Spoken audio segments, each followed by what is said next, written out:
Tell me if this story sounds familiar to you. One day you're cracking open a cold one with your buddy who recently just got out of jail, and in the midst of the conversation, you're like, oh, guess what, dude? I started watching this anime recently about a girl and a boy fighting a bunch of ghosts and aliens. It's seriously good. You should check it out sometime. And they're like, oh, sure, man. I'll go put it on my watch list. Then you find them a couple weeks later stranded on a deserted island, and you're like, yo, dude, have you gotten around to watching Dandadan yet? And they're like, sorry, man.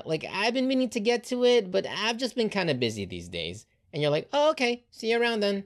Then you see them a couple months later at the White House, and you're like, excuse me, Mr. President, can you confirm that you have seen the hit animated series Dandadan yet? And they're like, shit, it totally slipped my mind. But you know what, my fellow Americans? I give you my solemn vow. I will definitely watch the first episode tonight and let you all know what I think. Then you find them half a year later selling brownies in front of a Costco parking lot, and you're like, hey, so, about that anime you said you'd watch. And they're like, sorry, I don't watch cartoons. Now, if you're anything like me, you've probably made this same mistake multiple times.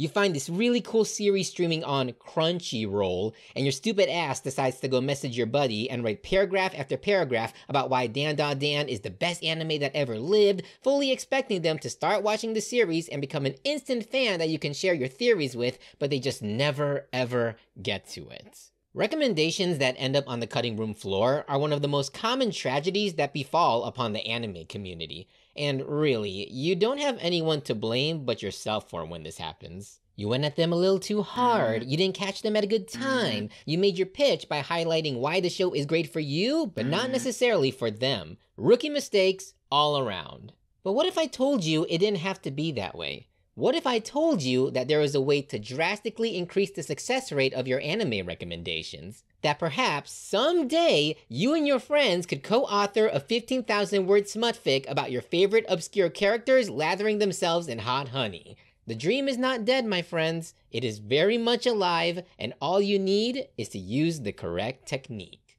Now, assuming you've tried recommending anime before, it probably went a little something like this. You're like, hey man, what kind of genres do you like?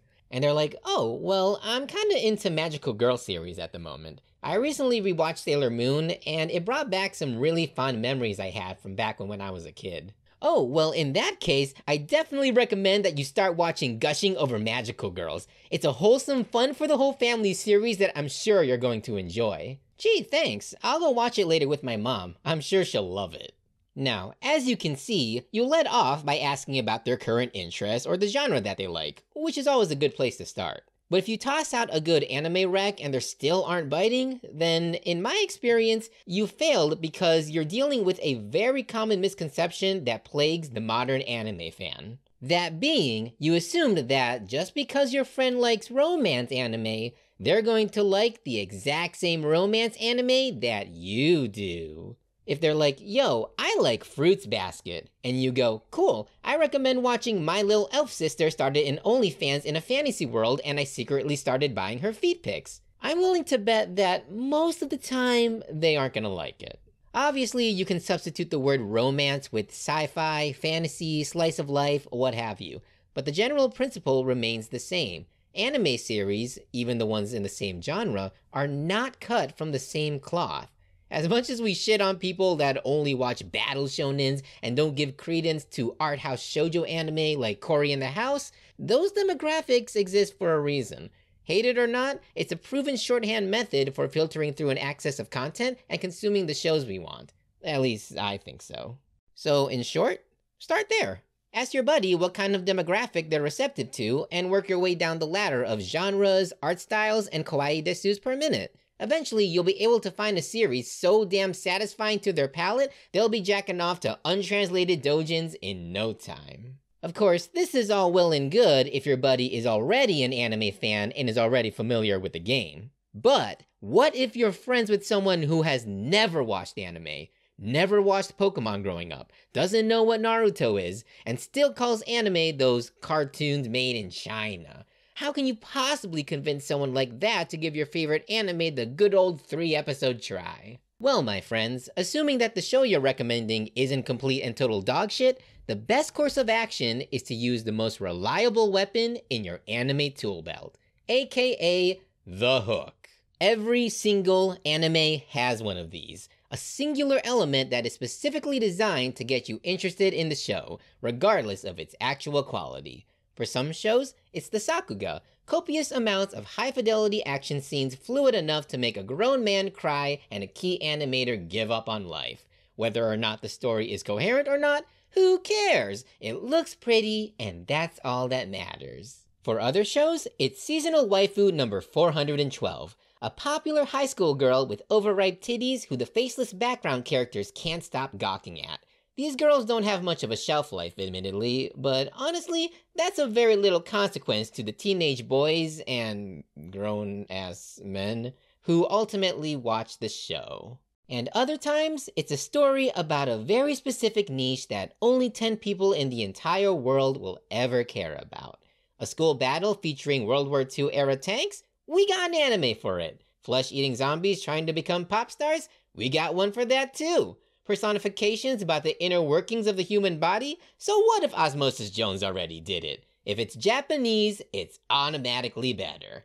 This is not an exhaustive list, by the way. The hook can take the form of other things as well. Maybe it's the catchy opening. Maybe it's a scene featuring somebody's fetish. God forbid, maybe it's the writing for once. Regardless of what the hook actually is, it's the perfect bait to dangle in front of your friend when a summary that aptly describes what the show is about just isn't cutting it anymore. To give you a perfect example of this, allow me to share with you a time where this recently happened to me. Now, this might come as a surprise to some of you, but in the winter season of 2024, I became quite the fan of a little series called Dandadan, an anime about a nerd boy and a tough girl who flirt by fighting off cat grannies and aliens who want to circumcise the earth. Now, like any decent person, I had a healthy dose of skepticism regarding this show. I saw the promo art and was like, I don't know, man. It looks good and all, don't get me wrong, but I'm just not so sure if a premise this obtuse is really for it. This show has a gilf? Let's fucking go! Now, as you can see, Dandadan has a hook that appeals specifically to tasteless gooners such as yours truly. I mean, sure, it ultimately didn't meet my expectations because I think Psycho Ayase was played a little too safe by resonating more of a hot old aunt energy as opposed to the promised geriatric goodies, but hey, that's just me.